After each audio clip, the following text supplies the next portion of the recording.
जो भी आदमी बड़ा काम करेगा, कुछ अच्छा करने का प्रयास करेगा, तो हो सकता है कि उसको पैसों की और ज़्यादा ज़रूरत पड़े। तो क्या करेगा वो? अपने रिलेशन में या अपने दोस्तों से या और ज़्यादा पैसों की आवश्यकता हुई, कहीं से पैसा नहीं मिला तो बैंक से लोग लोन भी तो लेते हैं। लेकिन ये जो कर्ज होता है, जो लोन होता है, हमारे ऊपर डिपेंड करता है कि हमने किस इंटेंशन से इसको ले रखा है। तब हम कह सकते हैं कि या हमने जो कर्ज लिया है वह सही है या हमने गलत कर दिया।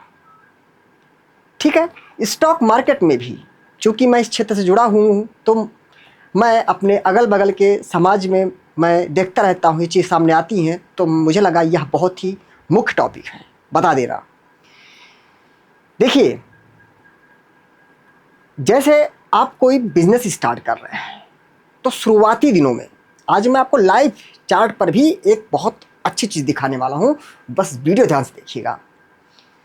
हम कोई बिजनेस स्टार्ट करते हैं, ठीक है, हम स्टार्टिंग में हमारा क्या होता है, एक ऑफिस होता है या हमारी कोई एक शॉप होती है, कोई दुकान होती है। हम छोटे स्तर पे शुरुआत करते हैं, कड़ी मेहनत के साथ काम करते हैं, और जब हमारा काम सफल हो जाता है तो हम क्या सोचते हैं कि हमारा एक दूसरा ऑफिस दूसरी जगह पे और होना चाहिए, या हमारी एक और शॉप जो है दूसरे जगह पर और होनी चाहिए, क्योंकि हमने पहली जगह से नाम कमा लिया है, हमारी खुद की एक पहचान बन चुकी है। तो हम अगर दूसरी शॉप कहीं पर और डालते हैं तो वहाँ भी हमको सफलता मिलने के चांसेस हो सकते हैं। ऐसे दूसरी, फिर तीसरी, फिर चौथी करने का प्लान करते हैं। आप देखते होंगे, देश की देखते होंगे, विदेशों देखते, जो उद्योगपति हैं उनके क्या एक ही ऑफिस हैं? क्या एक ही काम है? नहीं, अलग अलग सेक्टर में लोग काम कर रहे हैं। लेकिन क्या वो पहले दिन से ही अलग अलग सेक्टर में उतर गए थे? जी नहीं। स्टार्टिंग में पैसा किसी के पास नहीं होता है। शुरुआती दिनों में आपको झटके भी लगेंगे, लॉस भी होगा, लेकिन उस लॉस से सीखना पड़ेगा। लॉस क्यों हुआ, उस चीज़ को हमें एक डायरी में नोट करना पड़ेगा। वो गलती दोबारा हमसे ना हो, इसलिए उस डायरी को हमें बार बार देखना पड़ेगा। ठीक है, तो देखिए, अब बिजनेस की बात आती है और ट्रेडिंग की बात। अगर कहीं ना कहीं देखिए तो दोनों चीज़ें लगभग एक जैसी हैं। वो भी एक बिजनेस है, वहाँ भी आप क्या कर रहे हैं, सौदे को किसी को बेच रहे हैं बिजनेस में। यहाँ भी आप सौदे को पहले खरीद ले रहे हैं, रख रहे हैं, उसके बाद आप बेच रहे हैं। ये भी एक बिजनेस ही हुआ। लेकिन कहीं ना कहीं एक चीज़ बहुत ही अलग हो जाती है। वह क्या है? अगर मान लीजिए हमारी कोई एक दुकान है, हो सकता है दिन भर में हमारी कोई बिक्री ना हो, तो हमारा क्या गया? तो कह सकते हैं सिर्फ हमारा समय गया। बाकी हमारा जो एसेट था, हमारा जो सामान था हमारे शॉप में, दुकान में, उसमें तो कुछ हुआ नहीं ना। मैं उसकी बात नहीं कर रहा हूँ जिसको बोलते हैं कच्चा माल, जैसे कि सब्जी वगैरह हो, उसकी बात नहीं कर रहा हूँ। ठीक है, मैं ठोस आइटम की बात कर रहा हूँ कि कपड़े की दुकान है, कुछ भी XYZ ऐसा कुछ। तो हमारा दिन का क्या हुआ? हमारा जो समय गया वही नुकसान हुआ, लेकिन हमारा सामान तो हमारे पास बरकरार रखा हुआ ना। लेकिन जब हम स्टॉक मार्केट में आते हैं तो वहाँ ऐसा नहीं है। यहाँ हम जो पूंजी लगा रहे हैं, जैसे ही हमने यहाँ पे पूंजी अपनी डाल दिया, अब वहाँ से हमारा बस ख़त्म है, हमारा कंट्रोल ख़त्म हो चुका है।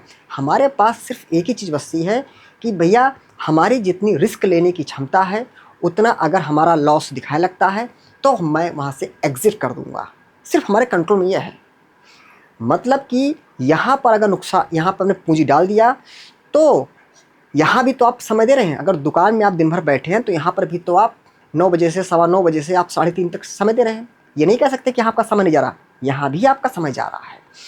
लेकिन दुकान में आपकी जो पूंजी है वो सेफ थी, यहाँ पर पूंजी अब मार्केट के अधीन हो चुकी है।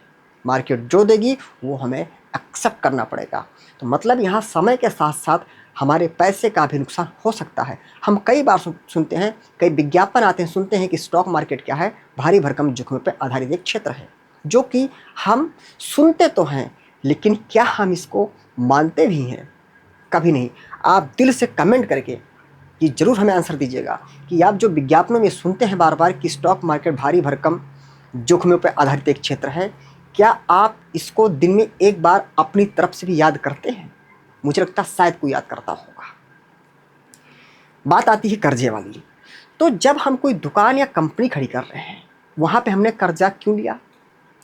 वहाँ पे हमने कर्जा लिया कि चलो हमारी जो पहली शॉप थी या दूसरी शॉप थी अलग अलग जगह पे, वो सफल हो रही लगातार, हमको एक हमारी खुद की ब्रांड वैल्यू बन गई है, हमारी पहचान बन गई है, तो हम तीसरी चौथी पाँचवीं ऑफिस के लिए हम खोलने के लिए कर्ज ले रहे हैं बैंक से। वहाँ हमारे पास एक विजन है और मैं पीछे सफल हो चुका हूँ, ठीक है, हमारी पूरी रूपरेखा एकदम तैयार है कि आगे और कहीं सफल होना है। अब सिर्फ मुझे पैसे की आवश्यकता है, मतलब बिजनेस बड़ा कर रहे हैं, अपने बिजनेस को, बातों को यही समझिएगा, बिजनेस को हम बड़ा कर रहे हैं, इसलिए हम कर्जा ले रहे हैं।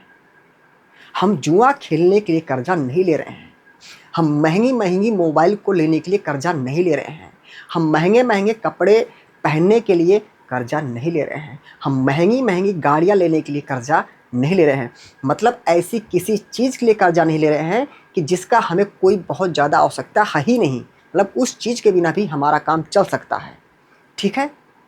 लेकिन हम जब स्टॉक मार्केट में आते हैं, यहीं पर पॉइंट बहुत नोट करने वाली है, जो कि क्योंकि कई लोग हो सकता है स्टॉक मार्केट की वजह से कर्ज में आ गए हों, ठीक है। तो ध्यान सुने, देखिए, कहते हैं कि ठोकर खाने के बाद में संभल गए, तो हम कहते हैं कि कोई बात नहीं है, संभल तो गए, लेकिन ठोकर पे ठोकर खाए जा रहे हैं, नहीं संभल रहे हैं, तो यह चीज़ गलत हो सकती है। देखिए, सीधी सी बात है, जब आप स्टॉक मार्केट में डीमैट अकाउंट ओपन किए थे, तो क्या उस समय आप ट्रेडिंग करने के लिए कर्जा किसी से लिए होंगे? नहीं, मैं उनकी बात कर रहा हूँ सिर्फ जो कर्जा ले चुके हैं, ध्यान रखिएगा। लिए थे कर्जा? नहीं। शायद कोई होगा कि डीमैट अकाउंट ओपन करते ही किसी से पैसे ले लिया हो, लेकिन ज़्यादातर केसेस में तब सब कुछ ठीक ठाक चल रहा था। मैं सोच रखा था कि मैं डीमैट अकाउंट खोलूँगा, यहाँ से मैं धीरे धीरे करके अपना इन्वेस्टमेंट करूँगा या ट्रेडिंग करूँगा और मैं यहाँ से मार्केट से लाभ उठाने का प्रयास करूँगा। लेकिन हमारे जो हम इंसान हैं ना, हमारी बहुत ख़ास बात है, क्या है कि हम उस तरफ जल्दी कदम बढ़ा देते हैं जिस तरफ हमें जल्दी कोई चीज़ मिलने की संभावना बढ़ जाती है। लेकिन हमें वहीं पर कुछ व्यवहारिक चीज़ों को एक एग्जाम्पल के तौर पे सोचना चाहिए अपने ऊपर कि क्या मैं वहाँ पे ऐसा करता। कोई एक इंसान है, उसको कोई एक कंपनी वाला है, फैक्ट्री वाला कह रहा है कि भैया मेरे यहाँ अभी 30 दिन काम नहीं है, लेकिन जब भी महीने में काम रहेगा, 2 दिन 4 दिन 6 दिन आओगे, मैं तुमको 1000 रुपये दूंगा दिन भर के। वहीं एक दूसरा कंपनी वाला आता है, फैक्ट्री वाला, कैसे कहता भैया मेरे यहाँ काम है लेकिन मैं रोज़ के 1000 रुपये नहीं दे पाऊँगा, लेकिन मैं 500 रुपये आपको दे सकता हूँ अगर मेरी दुकान पर तुम काम करोगे, लेकिन मेरे यहाँ 30 दिन में से वही 4 संडे निकाल दो, बाकी मेरे पास में पूरे 24 25 26 जो भी है छुट्टियाँ छोड़ के पूरे दिन हमारे पास काम है। आप एक इंसान, तब वहाँ क्या सोचते हैं, वहाँ हम सोचते हैं कि भैया उनका 1000 रुपये से अच्छा हमें 500 रुपये मिल जाए। ये 500 रुपये हमको कम से कम रोज़ तो मिल रहे हैं, फैक्ट्री जाऊंगा काम करूंगा, मुझे 500 रुपये रोज़ तो मिलने गारंटी यहाँ पे हो रही है। लेकिन हम 1000 रुपये कोई कंपनी वाला, फैक्ट्री वाला, दुकान वाला हमको कह रहा है, लेकिन कह रहा सिर्फ 2-4 दिन में, हो सकता है 6 दिन खाली काम मिले, हो सकता है 1 ही दिन में काम मिले। हम कह रहे हैं 5 दिन काम मिल जाए, तो हमें 5000 तो मिला वहाँ दुकान में काम करने से। लेकिन यहाँ पर हमें अगर हम 500 के हिसाब से भी अगर दुकानदार ने हमको दिया, तो हम जो है अगर हम 24-25 दिन भी गए तो उससे ज़्यादा हमारे यहाँ फ़ायदा हो रहा है, हमको सैलरी मिल रही है।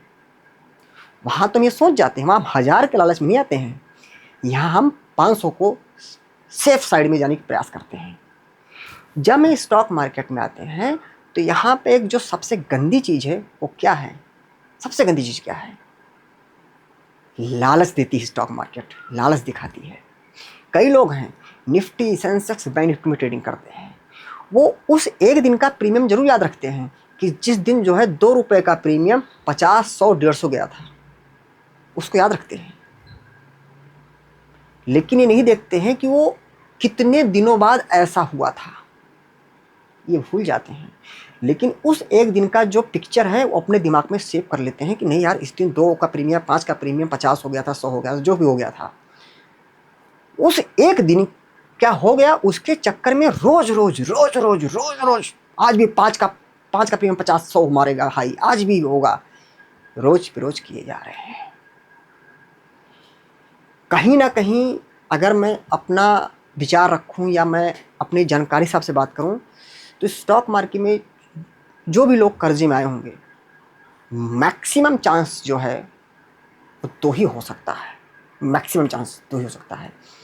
एक ऑप्शन ट्रेडिंग या दूसरा ऑप्शन का दूसरा भाई मैं कहता हूँ इंट्राडे ट्रेडिंग को, इंट्राडे ट्रेडिंग।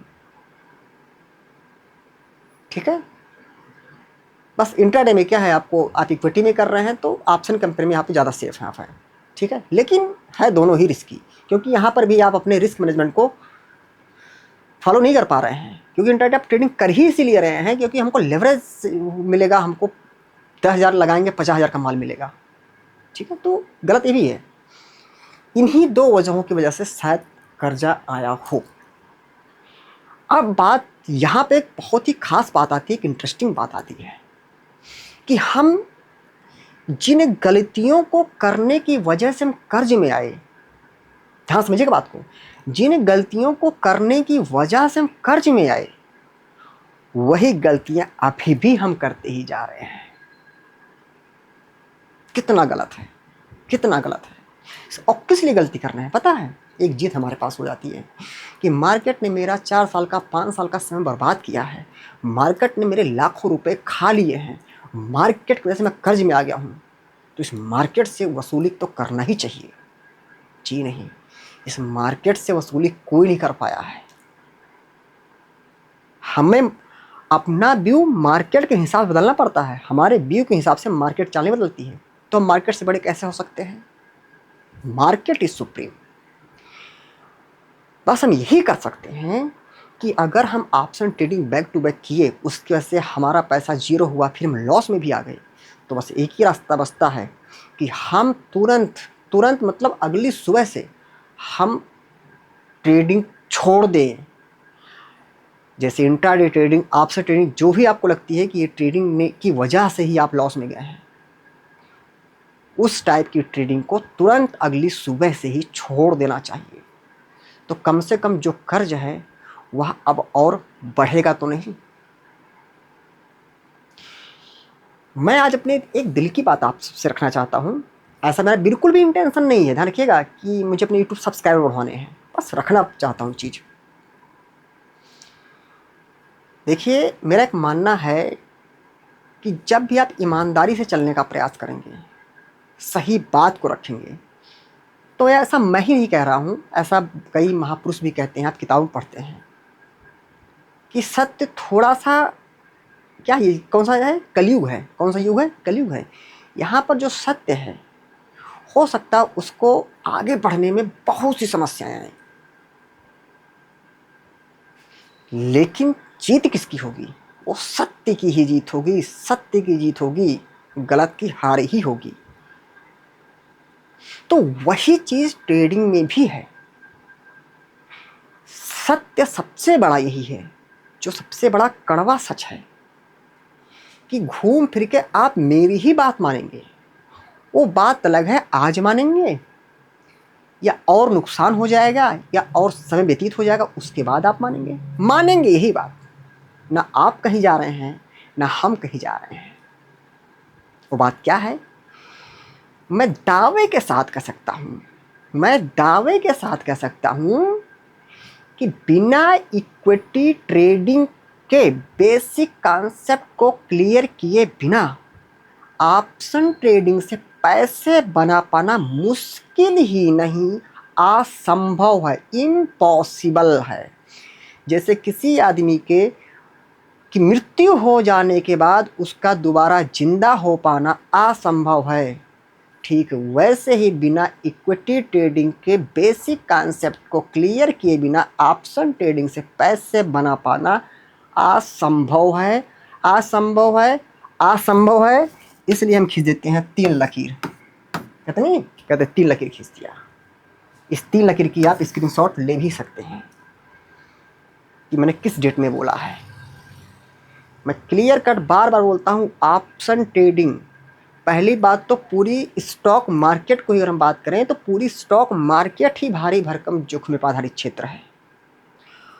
अब उसमें भी हमें काम करना है तो हमें वो एरिया सेलेक्ट करना चाहिए जिस एरिया में हमारी प्रैक्टिस भी हो जाए, कुछ लाभ भी मिल सके और कुछ सीख भी मिल सके। तो वह सिर्फ क्या है, इक्विटी ट्रेडिंग। हाँ, इक्विटी में अगर आप पारंगत हो जाते हैं, सारे प्राइजेक्शन हर चीज़ आप सीख जाते हैं, तब आप कम रिस्क के साथ, ध्यान रखिएगा, कम रिस्क में थोड़ा थोड़ा ऑप्शन ट्रेडिंग ट्राई करिए। एक साथ पूरा फंड मत लगा दीजिए। मैं तो कहता हूँ इक्विटी से आपका जो प्रॉफिट हो बस उतने ही पैसों का आप रिस्क ले सकते हैं ऑप्शन ट्रेडिंग में, वो भी तुरंत नहीं। जब आप इक्विटी की प्रैक्टिस कर लीजिए साल डेढ़ 2 साल तक, जब तक आपका मन ना भर जाए कि जब तक वो पूरी लगे कि मुझे एक्यूरेसी में अच्छी हो गई, तब तक करिए। जब आपको इक्विटी में हो जाए, कमांड हो जाए, कॉन्फिडेंस हो जाए, तब आप थोड़ा थोड़ा करके ऑप्शन ट्रेडिंग ट्राई कर सकते हैं। लेकिन पहले ऑप्शन ट्रेडिंग पूरी तरह से गलत है। अब मैं आप सबको एक एग्जाम्पल देना चाह रहा हूँ। मैंने निफ्टी ऑटो का यहाँ पे एक चार्ट ओपन किया हुआ है। देखिए यहाँ पर एक मंथली के टाइम फ्रेम का डिमांड जोन था, ये रैली, ये बेस, ये रैली, और ख़ास बात देखिए कितनी लगाउट कैंडल हैं, 1 2 3, इसको मान सकते हैं अगर तो 4 तो पूरी कंप्लीट ग्रीन कैंडलें हैं। बेहतरीन मंथली का डिमांड जोन था निफ्टी ऑटो में। अब मैं इसी चार्ट को डेली के टाइम फ्रेम पर ओपन करता हूँ। आप देखेंगे यहाँ पर उस मंथली के डिमांड में निफ्टी ऑटो यहाँ पे आता है, और उसके बाद देखिए निफ्टी ऑटो में क्या मूव आया। ये कैंडल किस दिन आती है निफ्टी ऑटो में? जैसे कुछ लोग कहते नहीं है, कुछ लोग लगता है कि इक्विटी ट्रेडिंग से कुछ नहीं होता है। मैं आपको दिखाना चाहता हूँ। आप यहाँ देखिए डेट क्या है, 7/4/2025। क्या है, 7/4/2025 को निफ्टी ऑटो आता है मंथली के डिमांड जोन में। अब देखते हैं निफ्टी ऑटो से जो रिलेटेड स्टॉक्स है उनमें क्या हुआ होगा। चलिए मैं ज़्यादा दूर बात नहीं करता हूँ, मैं सिर्फ उससे एक स्टॉक सेलेक्ट लेता हूँ, मारुति, कि 7/4/2025 बाद में मारुति में क्या हुआ। ठीक है, देखिए मैं आपको बताता हूँ।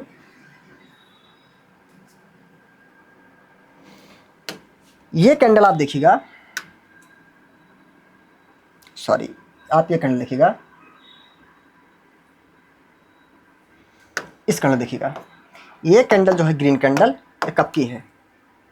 मैं यहाँ पे हॉरिजॉन्टल लाइन कर देता हूँ, सॉरी वर्टिकल लाइन, जो भी समझिए। ये देखिए 7/4/2025 यहाँ पे आपको दिख रहा होगा।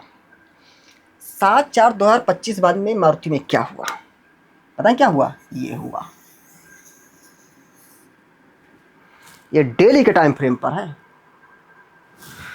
ये डेली के टाइम फ्रेम पर है, कोई 5 मिनट चार्ट नहीं है, डेली के टाइम फ्रेम ओपन किया है। मारुति यहां से लेके वहां चला गया। आप ज़्यादा दूर की बात ना करें, खाली यहीं तक की बात करें, यहीं तक अगर बात करें तो भी देखिए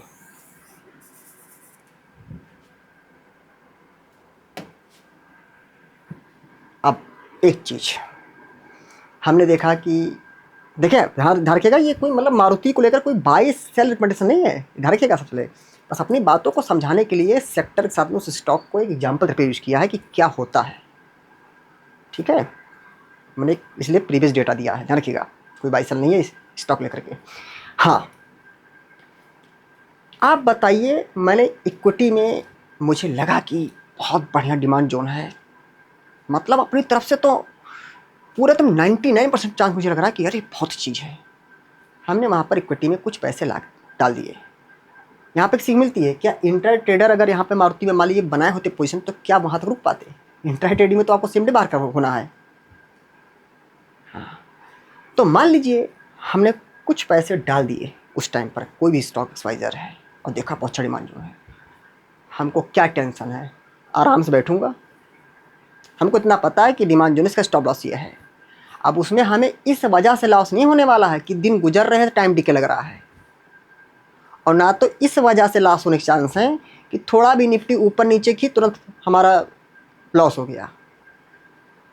क्योंकि आप देखते होंगे अगर निफ्टी थोड़ा 40, 50, 60, 70, 80, 100, 120, 150 पॉइंट देखते होंगे केसेस में कि अगर निफ्टी थोड़ा नेगेटिव भी है तो आप देखते होंगे उसका स्टॉक्स पर ज़्यादा प्रभाव नहीं पड़ता है। ज़्यादातर केसेस में आप देखेंगे ऐसा नहीं था कि निफ्टी 100-150 पॉइंट गिर के उस हिसाब से स्टॉक लोअर सर्किट मारते हैं, ऐसा तो बहुत कम चांस है। और किसी में लग गया तो मार्केट इज सुप्रीम, नहीं तो ऐसा नहीं होता जल्दी कि निफ्टी थोड़ी सी हिली नहीं कि तुरंत आपका इक्विटी में स्टॉप लॉस हो जाए, ऐसा बहुत कम चांस है। आप देखते हैं निफ्टी कभी कभी 150 पॉइंट माइनस से स्टॉक जो है 5% अप है। लेकिन निफ्टी में अगर हमने ट्रेडिंग का रखा है सीधे तो निफ्टी के 100 पॉइंट छोड़िए 50 पॉइंट भी ऊपर नीचे हो जाने से हमारा लॉस हो सकता है। आप कहेंगे सर आपका मतलब है कि निफ्टी सेंसेक्स में बेकार चीज़ें ट्रेडिंग करते हैं। मैं ऐसा कब कह रहा हूँ? मैं उनके लिए कह रहा हूँ जो इक्विटी से बिल्कुल भी मतलब ही नहीं रखते हैं, कभी इक्विटी में ट्रेडिंग किए नहीं या कभी किए तुरंत उसको फटाफट छोड़ दिए सीधे ऑप्शन पे आ गए। मैं उनके लिए कह रहा हूँ इक्विटी पर आपको सतत निरंतर लगातार पहले ट्रेडिंग करके देखिए, साल 1.5 साल 2 साल तक, जब तक आपको मन नहीं भर जाता है कि हाँ अब मैं एकदम एक्यूरेसी मेरी ज़बरदस्त हो गई है। बाकी स्टॉप लॉस होगा, उसके लिए तनाव नहीं लेना है। मार्केट सुप्रीम, आप 10 ट्रेड करेंगे 10 में 10 का आपका टारगेट हो, ऐसा संभव नहीं है। ठीक है, हाँ 10 का 10 में कभी टारगेट हो जाए तो एक संयोग हो सकता है बस खाली। तो तात्पर्य यह है कि सच को स्वीकार करिए और जिन वजहों की से या जिन गलतियों की वजह से हमारे ऊपर कर्ज आया है स्टॉक मार्केट में, उन गलतियों को अगली सुबह से ही हमें छोड़ देना होगा। बाकी दोस्तों वीडियो में हमसे कोई भी अगर गलती हुई हो तो हम आपसे दिल से माफ़ी मांगते हैं। ध्यान रखिए दोस्तों, हमारा जो कोर्स है हमारी वेबसाइट और हमारे एप्लीकेशन दोनों पर उपलब्ध है। हमारा एप्लीकेशन गूगल प्ले स्टोर पर IMS ट्रेडिंग एकेडमी नाम से उपलब्ध है, जिसका लिंक हमारे वीडियोस के डिस्क्रिप्शन में दिया रहता है। और हाँ दोस्तों, हमारे अभी हमने पिछले हफ्ते कुछ अच्छी वीडियो बनाया है, उसमें से मैं एक वीडियो इन स्क्रीन पर दे दूंगा। यह वीडियो खत्म होने से 5 सेकंड पहले वो आपको वीडियो यहाँ पर शो होगी कॉर्नर पर, आप वहाँ जाकर वीडियो को देख सकते हैं, बहुत अच्छी वीडियो है।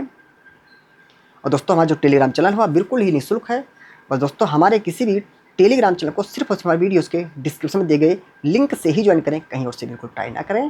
ध्यान रखें, स्टॉक मार्केट बहुत ही भारी भरकम जोखिमों पे आधारित एक क्षेत्र है, इसलिए यहाँ पर कोई भी ट्रेडिंग या निवेश करने से पहले आप अपनी खुद के एनालिसिस और अपने फाइनेंशियल एडवाइजर से ज़रूर सलाह लें और टिप्स की दुनिया से रहें कई लाख किलोमीटर दूर। Thank you. जय हिंद, जय भारत।